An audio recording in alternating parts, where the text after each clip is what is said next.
सभी सिख हैं, सब सनातन हैं। तो इसकी डिटेल्स में ना जाते हुए मेरा एक मेहनत की है, ये कंपाइलेशन देखो। How do ancient Indians know the distance between Earth and Sun before NASA? In recent decades, NASA has accurately determined the distance between Earth and the Sun to be 95 million miles. Despite numerous attempts by astronomers to predict this distance, they were unable to calculate an approximation that came even close.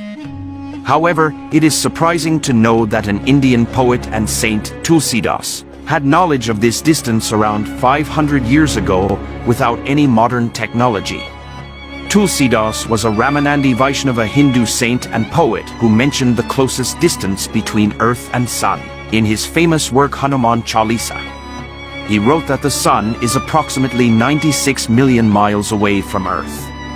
This is yet another indication of the ancient knowledge of India, which continues to amaze people around the world to this day. Interesting.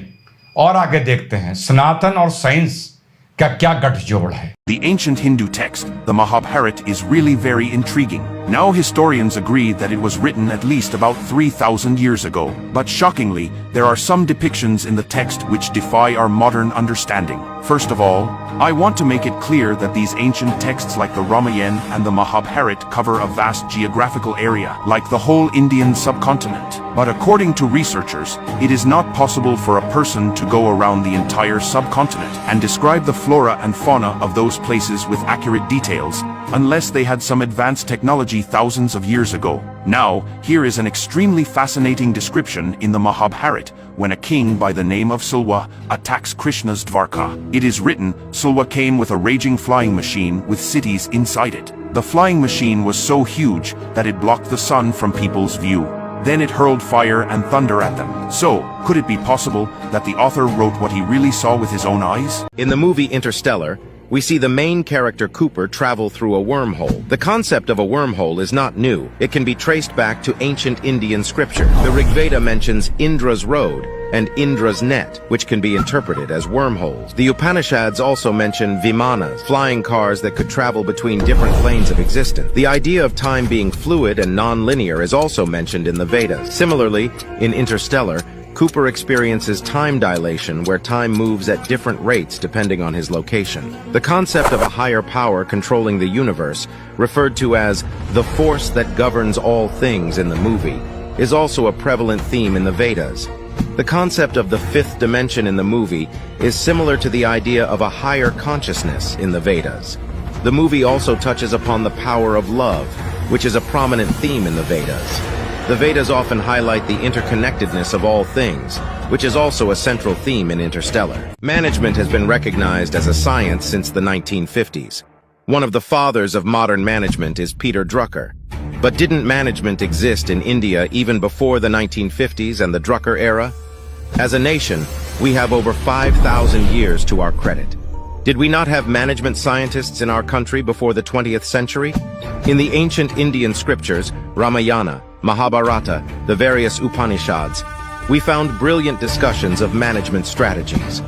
Acharya Chanakya's management philosophies, principles, were used to make modern principles and are being used worldwide.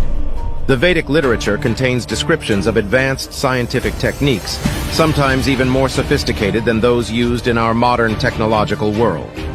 Modern metallurgists have not been able to produce iron of comparable quality to the 22-foot-high iron pillar of Delhi, which is the largest hand-forged block of iron from antiquity.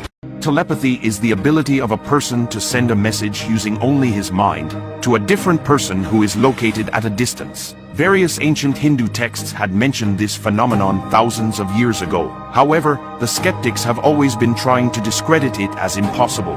So, are the skeptics right?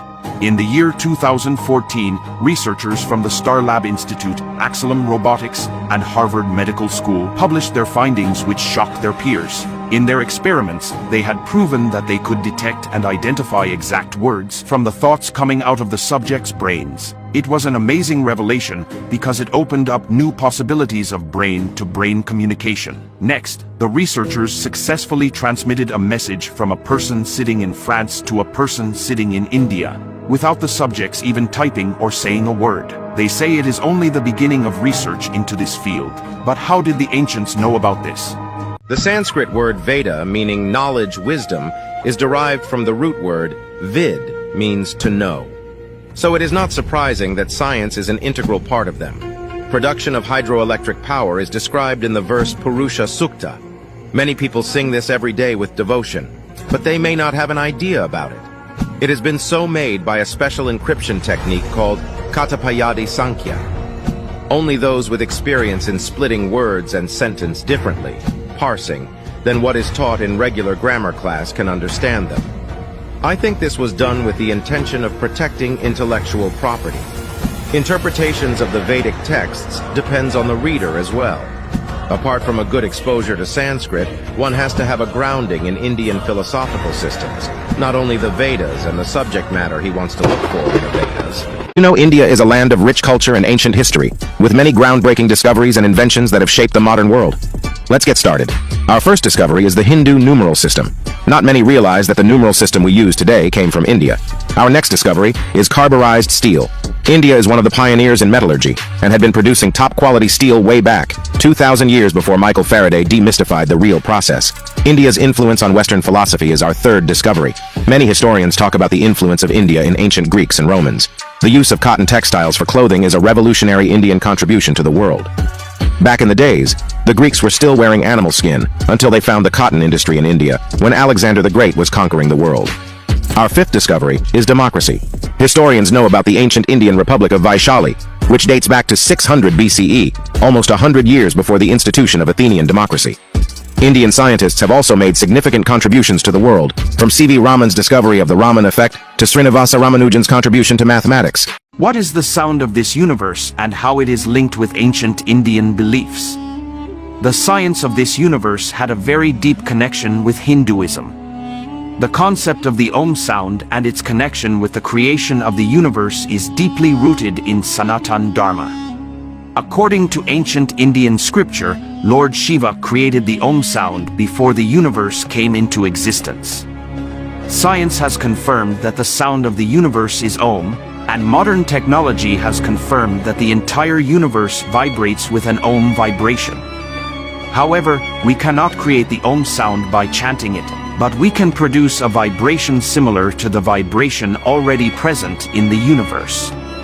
This fact was known to ancient civilizations, and that is why Om is used in most shlokas and mantras. Therefore, the science of this universe has a deep connection with Sanatan Dharma.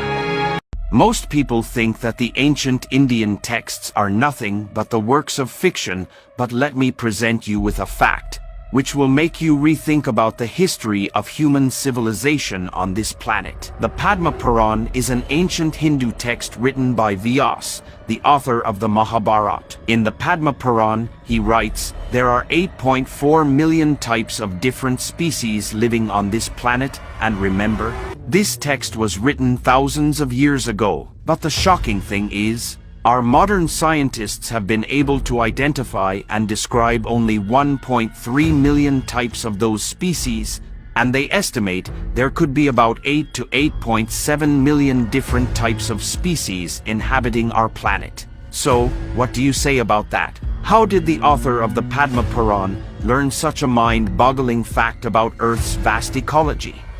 Mahabharat में संजय ने world map बताया था। क्या आप सब महाभारत को मिथ्या मानते हैं या एक इतिहास?